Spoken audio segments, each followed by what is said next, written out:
Halo sahabat Cek Fakta, selamat datang kembali di channel ini, ruang yang selalu hadir dengan informasi faktual, analisis tajam, dan pembahasan mendalam seputar isu-isu terkini yang ramai diperbincangkan publik. Seperti biasa, kami tidak hanya menyajikan berita mentah, tapi juga mengajak kalian melihat lebih jauh, memahami konteks, serta membedakan mana fakta dan mana yang sekadar provokasi belaka. Sebelum kita mulai, jangan lupa tekan tombol subscribe dan aktifkan lonceng notifikasi supaya kalian tidak ketinggalan update terbaru dari kami. Karena di Cek Fakta, kami selalu berusaha menghadirkan berita yang valid, terpercaya, dan anti-hoaks. Nah, sahabat Cek Fakta, kali ini kita akan membahas sebuah fenomena menarik sekaligus mengkhawatirkan dalam dunia sepak bola Indonesia, khususnya terkait Persebaya Surabaya dan supporter setianya, bonek. Bukan soal taktik atau strategi di lapangan, melainkan soal dinamika di dunia maya yang bisa berdampak besar ke dunia nyata. Ya, ini adalah cerita tentang bagaimana akun media sosial abal-abal alias fake account mencoba memprovokasi, menebar kebencian, dan berusaha memecah persaudaraan antar supporter setelah Persebaya kalah dari Persib Bandung. Kekalahan yang menyisakan drama semua bermula dari hasil pertandingan antara Persebaya Surabaya dan Persib Bandung. Kita tahu, duel kedua tim ini selalu menyita perhatian. Pertandingan kali ini berakhir dengan kekalahan bagi Persebaya. Kekalahan itu jelas mengecewakan, baik bagi pemain maupun supporter.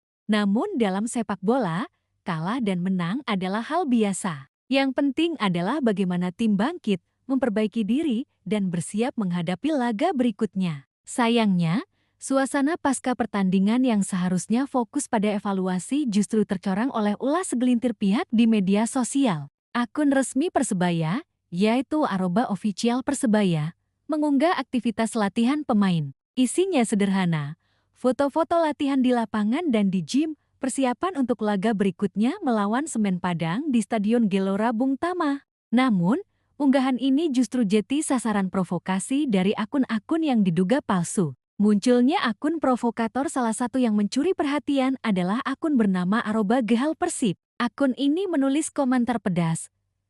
Gambel banget ide upelu. Kalimat singkat, kasar, dan jelas ditujukan untuk memancing emosi. Tak butuh waktu lama, komentar tersebut langsung mendapat respons dari netizen. Sebagian besar supporter Persebaya tentu saja merasa tersulut. Akun @yang membalas dengan sindiran balik, @gehalpersib stadion suruh benerin der masak banjir. Rumput mana yang ditanam itu? Ayah wederer. Stadion kayak kandang ayam. Lalu akun @1bu ikut menimpali. Mau tanya nih, tuh lap lo kok burik bin butut koi? Itulah bola apa kandang imbe koi? Namun, tidak semua terpancing. Ada pula netizen yang mencoba mengingatkan. Akun @rif menulis, jangan terprovokasi dengan akun ginian. Akun lain, @fair, juga menambahkan, lihat dah akunnya, udah jelas ini tuh akun yang ingin pecah persaudaraan. Semoga kalian semua paham, ojo terprovokasi kan. Sayangnya, meskipun sudah ada peringatan, tetap ada yang terbawa arus. Akun misalnya menulis sindiran, kalah aja der.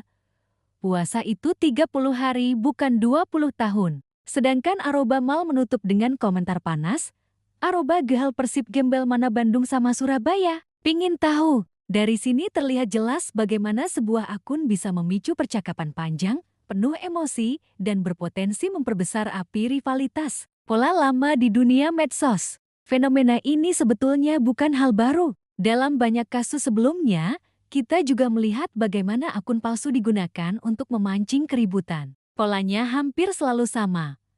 Muncul dengan identitas samar, menulis komentar kasar, lalu menghilang setelah berhasil memicu keributan. Tujuannya tidak lain untuk memecah belah dan menyulut permusuhan. Kadang akun seperti ini dikendalikan individu iseng.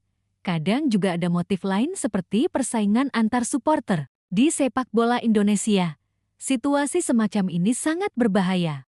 Mengapa? Karena sejarah rivalitas supporter di sini punya akar panjang dan kadang berujung pada gesekan fisik. Apa yang dimulai di media sosial bisa berlanjut di stadion atau jalanan. Mengapa bonek jadi sasaran? Pertanyaan penting. Kenapa bonek yang jadi sasaran? Jawabannya sederhana. Karena bonek adalah salah satu basis supporter terbesar dan paling aktif di Indonesia. Jumlah mereka besar, solid, dan punya reputasi sebagai supporter fanatik. Dengan jumlah sebesar itu, selalu ada celah bagi sebagian kecil anggotanya untuk terpancing emosi. Provokator tahu betul pola ini. Satu komentar pedas bisa memicu puluhan, bahkan ratusan balasan. Hasilnya, riuh di media sosial, yang akhirnya menyedot perhatian publik luas. Bahaya provokasi digital, kita tidak boleh menganggap remeh bahaya dari provokasi digital. Ada beberapa dampak serius yang bisa muncul.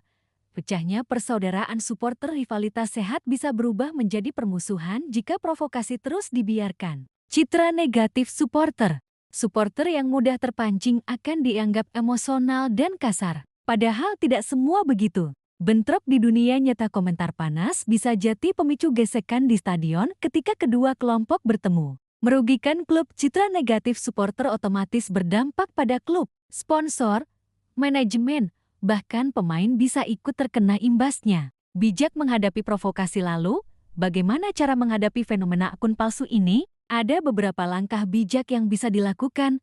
Jangan terpancing. Ini langkah paling penting. Ingat, tujuan mereka memang memancing. Kalau tidak ada yang merespons, mereka akan berhenti. Gunakan fitur report. Laporkan akun-akun semacam ini agar segera ditindak oleh platform. Fokus mendukung tim. Arahkan energi ke hal positif, seperti memberi semangat pemain. Bangun narasi positif. Balas provokasi dengan pesan-pesan damai dan persaudaraan. Persebaya dan fokus ke laga selanjutnya. Perlu diingat, Persebaya saat ini sedang mempersiapkan diri menghadapi laga penting melawan Semen Padang. Pertandingan ini sangat krusial untuk memperbaiki posisi di klasemen. Dukungan bonek jelas dibutuhkan. Bayangkan jika dukungan itu datang dengan penuh semangat, tanpa terpecah oleh provokasi. Atmosfer Stadion Gelora Bung Tama akan membara dan memberi motivasi ekstra untuk Bruno Marer dan kawan-kawan. Sebaliknya, jika supporter larut dalam provokasi medsos, energi itu bisa terkuras sia-sia. Padahal, saat ini yang dibutuhkan adalah kebersamaan, solidaritas, dan fokus untuk bangkit setelah kekalahan. Pelajaran dari kasus ini. Dari kasus akun fake yang memprovokasi bonek, kita bisa menarik beberapa pelajaran.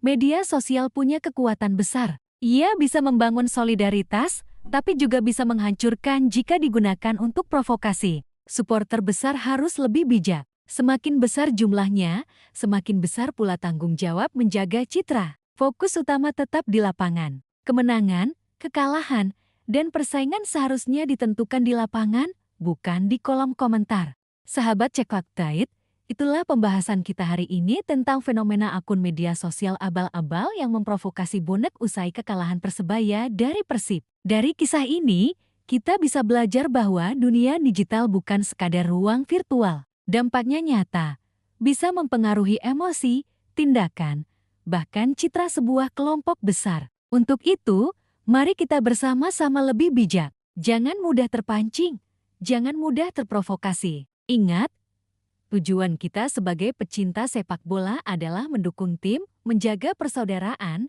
dan menikmati keindahan permainan. Bonek, sebagai salah satu supporter terbesar di Indonesia, tentu punya tanggung jawab besar untuk memberi contoh. Dengan solidaritas, kreativitas, dan kebijaksanaan, bonek bisa menunjukkan bahwa mereka tidak mudah digoyahkan oleh akun-akun fake yang tidak jelas asal-usulnya. Jadi, mari terus dukung Persebaya dengan cara yang positif. Abaikan provokasi, fokus pada pertandingan, dan tunjukkan bahwa bonek sejati adalah supporter yang cerdas, tangguh, dan berkelas. Bagaimana menurut kalian? Sahabat Cek Fakta, apakah akun fake ini sebaiknya dilawan atau diabaikan total? Silakan tulis pendapat kalian di kolom komentar. Terima kasih sudah menyimak hingga akhir. Jangan lupa klik like, share, dan subscribe untuk terus mendukung kanal ini. Sampai jumpa di video berikutnya, tetap semangat, jaga sportivitas, dan salam olahraga.